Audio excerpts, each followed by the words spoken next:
नमस्कार, India news पर UP special देख रहे हैं आप। आपके साथ मैं अभिषेक पांडे। इस बुलेटिन में हम आपको रूबरू करवाएंगे उत्तर प्रदेश की तमाम स्पेशल खबरों से। खबरों को शुरुआत करते हैं और आपको बता दें कि दिल्ली दौरे से लौटने के बाद सपा अध्यक्ष अखिलेश यादव ने आजमगढ़ लोकसभा उपचुनावों में हार को लेकर बैठक की। लखनऊ में पार्टी कार्यालय पर आजमगढ़ के प्रत्याशी धर्मेंद्र यादव की 7 जिले के सभी विधायक और पदाधिकारी भी मौजूद रहे। चुनाव परिणाम के करीब 30 दिन के बाद सपा प्रमुख ने हार की समीक्षा बैठक शुरू की है। इसके पीछे वजह क्या है और किस तरीके से बैठक की गई, रिपोर्ट के जरिए समझिए आप।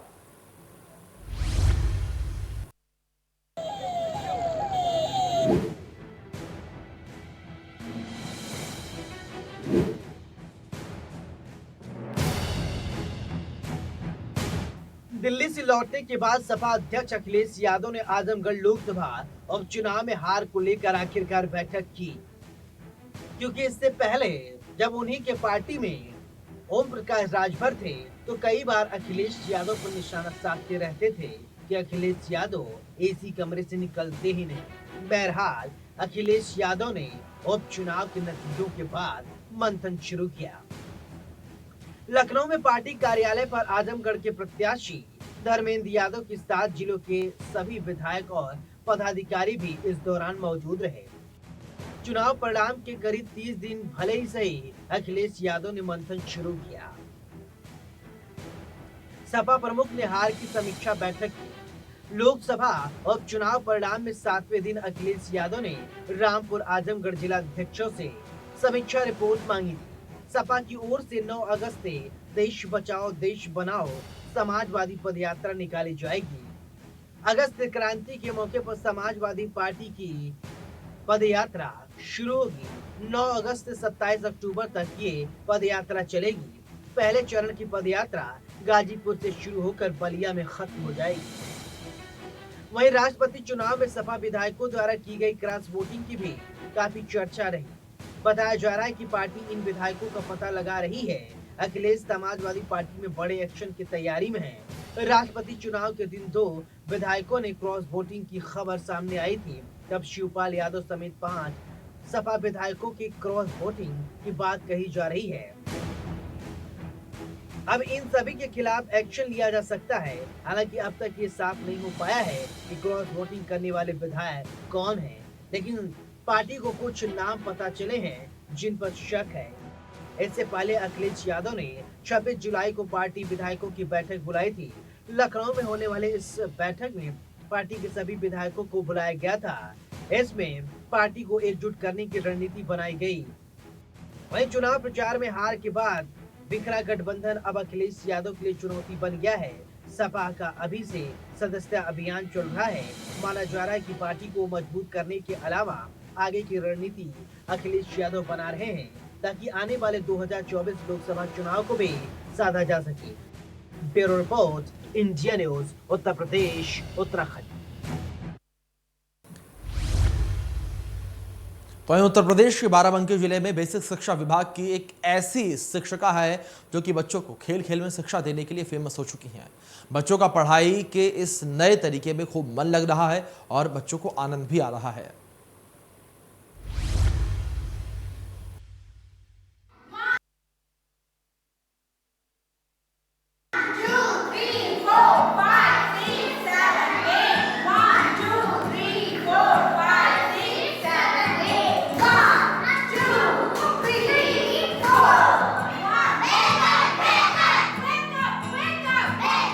उत्तर प्रदेश के बाराबंकी जिले में बेसिक शिक्षा विभाग की ओर से शिक्षिका जो बच्चों को खेल खेल में शिक्षा देने के लिए फेमस हो चुकी है। बच्चों का भी पढ़ाई के इस नए तरीके में खूब मन लग रहा है और आनंद भी बच्चों को खूब आ रहे हैं। बच्चों को मनोरंजन के साथ साथ जानकारी मिल रही है, साथ ही अपना पाठ याद करने में भी कोई परेशानी नहीं होती है। बच्चे शिक्षा के साथ तरह तरह की एक्टिविटी में पूरी मन से काम कर रहे हैं और सीख रहे हैं। इस शिक्षिका के पढ़ाने का इस कला के कारण वो चारों तरफ चर्चा का विषय बनी हुई है।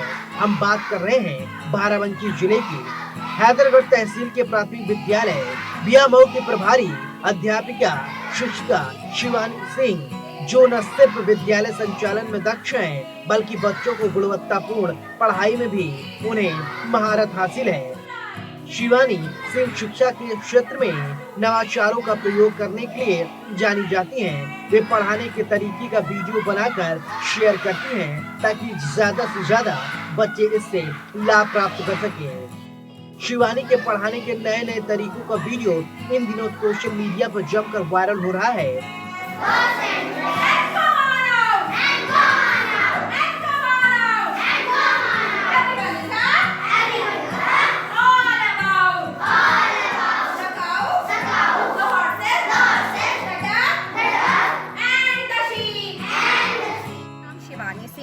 मैं English medium primary school Bhiyamau Haidergarh Barabanki में इंचार्ज प्रिंसिपल के पद पर कार्यरत हूँ सिंस 2014 से।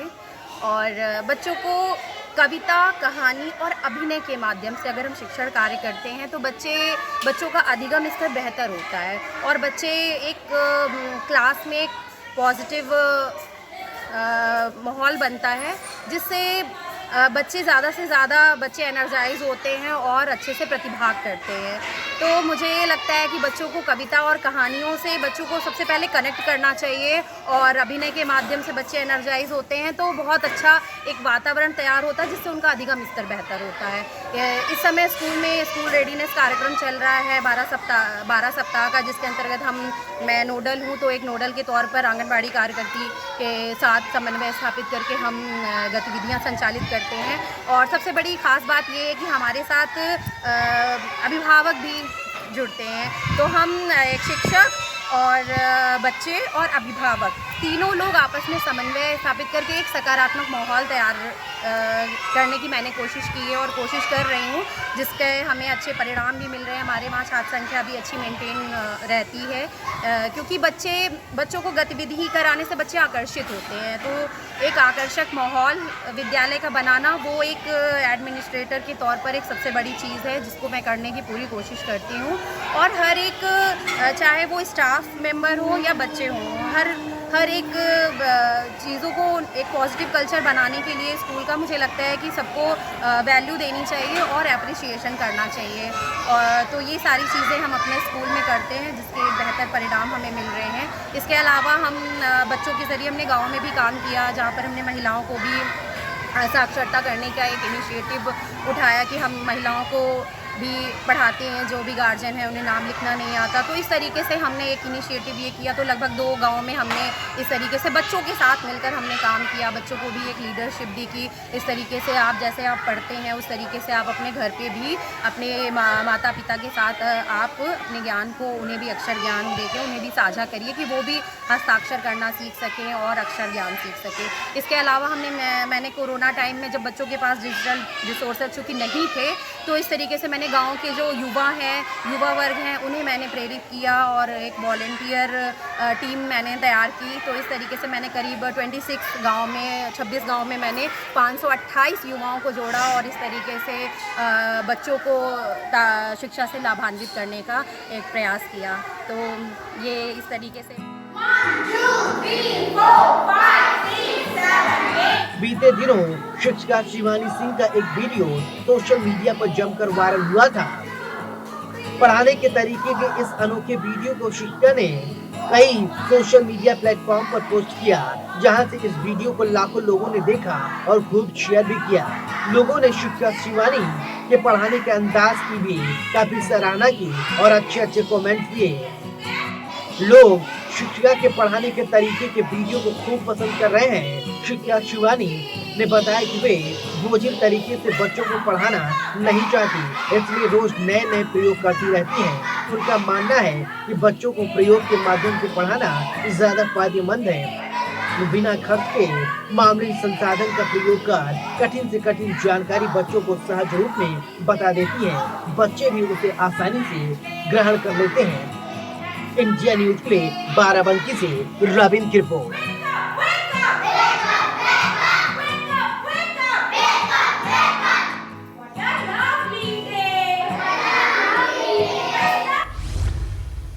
तो वहीं वेडिंग के व्यापार से जुड़े व्यापारियों का 2 दिवसीय अधिवेशन लखनऊ में आयोजित किया गया। इस आयोजन के साथ 2 दिवसीय प्रदर्शनी का भी आयोजन किया गया। इस मौके पर मुख्य अतिथि के रूप में यूपी सरकार में मंत्री दयाशंकर मिश्रा दयालु रहे। वहीं इस मौके पर सदस्य विधान परिषद मुकेश शर्मा, मेयर लखनऊ संयुक्ता भाटिया भी मौजूद रहीं और वेडिंग से जुड़े देश भर से आए सैकड़ों व्यापारियों ने इस आयोजन में हिस्सा लिया। और यूपी सरकार में मंत्री दयाशंकर मिश्रा दयालु ने इस आयोजन पर व्यापारियों का उत्साह किया और आयोजकों का कहना है कि इस आयोजन के जरिए देश के व्यापारियों से प्रदेश के व्यापारियों के बीच संवाद होगा।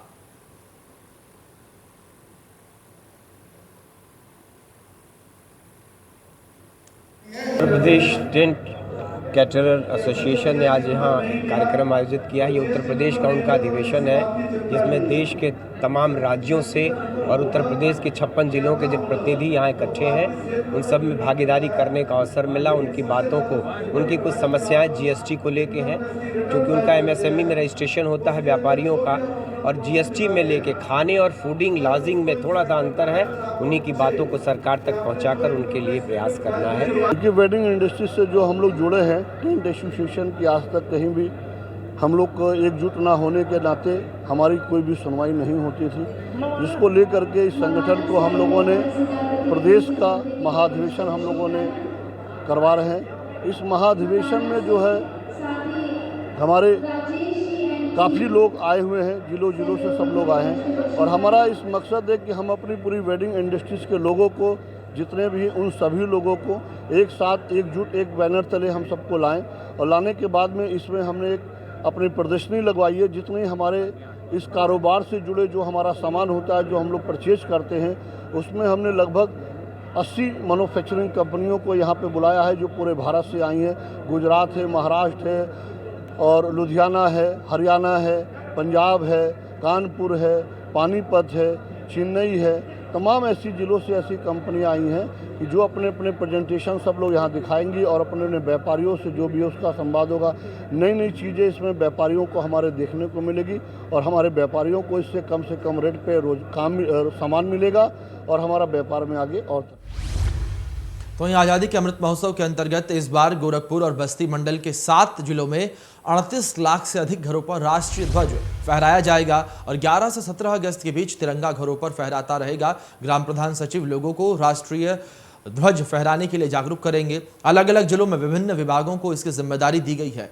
निर्धारित लक्ष्य के सापेक्ष 17.89 लाख तिरंगा सूक्ष्म, लघु एवं मध्यम उद्यम विभाग के द्वारा प्रदान किया जाएगा। इसमें से 75% जो है ग्रामीण क्षेत्र के लिए तथा 25% नगर निकाय क्षेत्रों के लिए दिया जाएगा और शेष झंडा जिलों को अपने स्तर पर तैयार करना होगा और स्वयं सहायता समूहों, निजी संस्थाओं, एक स्थानीय दुकानों से राष्ट्रीय ध्वज क्रय करने की प्रक्रिया चल रही है। इसी विषय पर आप रिपोर्ट देखिए।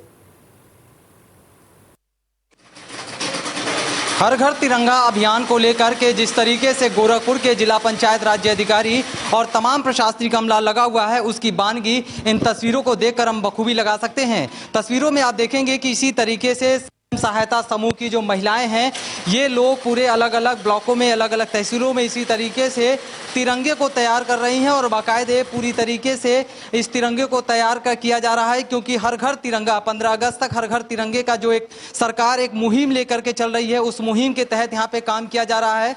और आप देखेंगे कि किस तरीके से इन लोगों को एक तरह से रोजगार भी मिल रहा है, दूसरी तरफ से हर घर तिरंगा के अभियान में ये बढ़ चढ़ करके अपनी भागीदारी भी सुनिश्चित कर रही हैं। अब ऐसे में इन महिलाओं को लेकर के किस तरीके से जिला प्रशासन तैयार है, किस तरीके से इन पूरी चीज़ों का मॉनिटरिंग किया जा रहा है, क्योंकि ये नहीं कि अगर हम दे दिया कि हमने किसी काम को दे दिया तो वो काम केवल उसी तरीके से हो रहा है। समय समय पे उसकी मॉनिटरिंग भी की जा रही है कि क्वांटिटी के साथ साथ क्वालिटी भी मेंटेन रह सके। डीपीआरओ साहब हमारे साथ मौजूद हैं कि एक अभियान किस तरह का अभियान है, कितने दिनों में ये पूरा तैयार होना है और कितने कॉस्ट में ये पूरा बन रहा है, क्वालिटी और क्वांटिटी को लेकर के आप भी यहाँ मौके पे पहुँचे हुए। गोरखपुर में कुल 8,32,000 घरों में झंडा फहराने का लक्ष्य है, जिसे 11 से 17 तारीख के बीच में अगस्त में फहराया जाएगा। उसके लिए जो है लगभग शासन के द्वारा MSME के द्वारा हमें 3,80,000 झंडा उपलब्ध कराया जा रहा है। बाकी 4,42,000 झंडा जो है जनपद स्तर पर बनाया जा रहा है। जैसे आप ये देख रहे हैं कौशल विकास मिशन का एक कौशल प्रशिक्षण केंद्र है, यहाँ स्वयं सहायता समूह की महिलाएं झंडा बना रही हैं। ऐसे ही लगभग 25 जगहों पर स्वयं सहायता समूह की महिलाएं झंडे का निर्माण कर रही है। इसके अलावा जो NGOs हैं, NGOs भी कई जगह झंडे का निर्माण कर रहे हैं। और इसके अलावा जो प्राइवेट सेक्टर हैं, प्राइवेट जो सिलाई मशीन वाले हैं, वो भी झंडे का निर्माण कर रहे हैं। क्वालिटी इसकी अच्छी रहे, इसके लिए हम लोग लगातार इसका भ्रमण कर रहे हैं, निरीक्षण कर रहे हैं। जो कपड़े रहते हैं, कपड़े की क्वालिटी देख रहे हैं, अगर कहीं कोई कमियाँ है तो उसके लिए उनको निर्देश दिया जा रहा है, उनको सजेशन दिया जा रहा है कि उसको किस तरह से सही कर रहे हैं। और ये झंडे जो है हमें अगले 4-5 दिन में लगभग 4 तारीख तक उपलब्ध हो जाएंगे। इसके बाद हम इसे गांव में हर घर में पहुंचवा देंगे ताकि 11 से 17 के बीच में हर घर में जो झंडे का जो है झंडे को फहराया जा सके। अच्छा, ये जो अभियान सरकार ने शुरू की है, इसको लेकर सभी जिलों को टारगेट दिया गया है। गोरखपुर का टारगेट कितना है और एक झंडे का कॉस्ट कितना है? गोरखपुर का जो टारगेट है 8,32,000 है। इसमें से जैसा मैंने बताया कि MSME जो है राज्य सरकार जो है MSME से क्रय करके हमें 3,80,000 झंडे उपलब्ध करा रही है। बाकी 4,42,000 झंडे का जो उत्पादन है जनपद स्तर पर किया जाना है। इसके बाद झंडे का जो क्रय है, जो प्राइस है, वो सरकार ने जो फिक्स किया है कि अगर पॉलिस्टर का झंडा रहेगा 20 बाई 30 का, उसका जो प्राइस है वो 25 से 30 रुपये के बीच हो सकता है। और अगर यही सूती या खादी का अगर है तो 50 से 150 के बीच में हो सकता है। यहाँ जो देख रहे हैं यहाँ 2 तरह के झंडे हैं। 20 बाई 30 का जो झंडा है उसकी प्राइस 24 रुपये के आसपास है। और दूसरा जो झंडा जो 12 बाई 18 इंच का है, कुछ छोटे झंडे भी हैं, जो लोग की छोटे झंडे यूज़ करना चाहते हैं, घरों में जिनके पास बहुत बड़े झंडे नहीं है, ये करने के झंडे के लिए आचार संहिता का पालन करना पड़ता है, तो ऐसे लोगों के लिए भी 10 रुपये 60 पैसे में ऐसा झंडा उपलब्ध कराया जा रहा है। यानी पूरी चीज़ों को ध्यान में रखा गया। ये जो झंडा आप देख रहे हैं इसकी कीमत 10 रुपये या 20 रुपये के आसपास होगी, 10 रुपये के आसपास।